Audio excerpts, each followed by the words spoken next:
It started as a normal Friday evening. I had planned a quiet dinner at home, hoping to reconnect with my wife after another grueling week at work. The table was set with care, her favorite pasta, a bottle of wine, soft music playing in the background. I wanted this night to feel like the beginning of us again, a pause from the stress, the bills, the exhaustion. She arrived late, as usual, flustered and dismissive.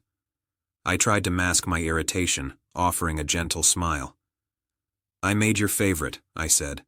"Thought we could enjoy it together." Her eyes flicked to the table, then back to her phone. That's nice," she muttered, scrolling. I hesitated but chose to ignore it. After all, we all get distracted sometimes. Halfway through the meal, my phone buzzed. I looked down, expecting a work notification or a message from a friend. But the sender made my stomach drop. It was her lover, someone I hadn't even met, yet whose presence had begun to feel impossibly real. The message read, "Your husband is a fool. Enjoy the lies." I froze. Fork halfway to my mouth, wine glass trembling in my hand. Heat and disbelief collided inside me, a storm I couldn't suppress. My wife glanced up, caught my expression, and smirked. A cold, calculating smirk that made my chest tighten. "Who's that?" I asked quietly, trying to maintain some composure. She shrugged. "Oh, just someone from work. Why?"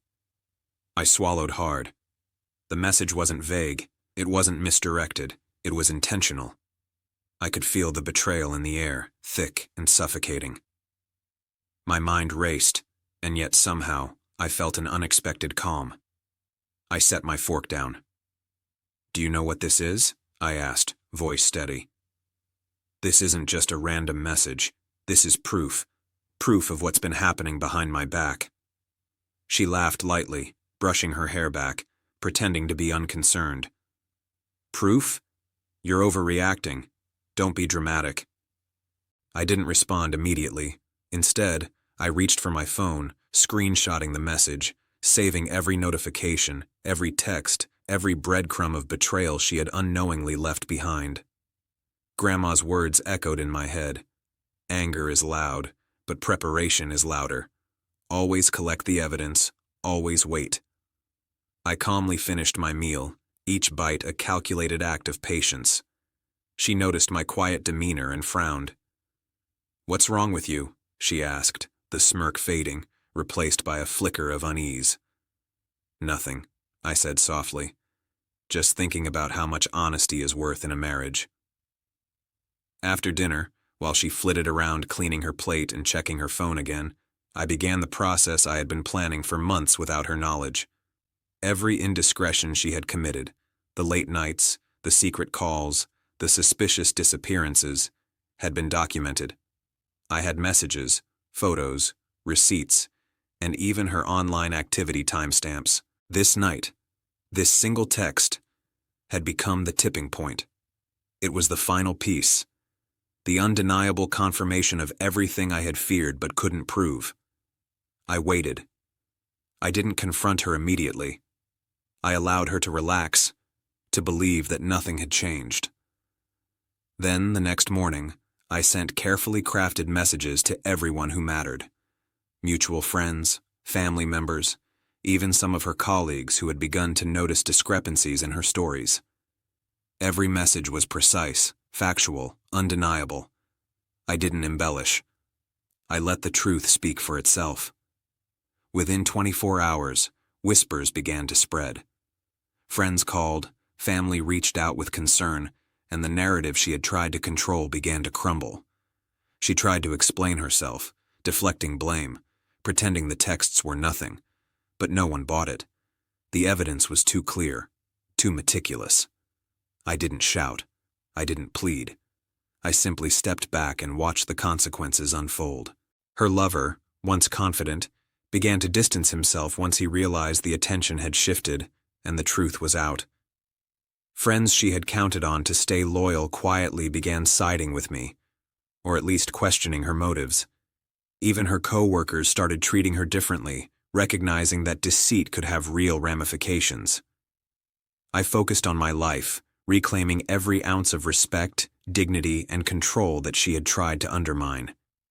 I signed a new project at work that had previously been stalled due to her manipulations. I reconnected with friends she had alienated me from, and I began rebuilding my social circle, my emotional stability, my life.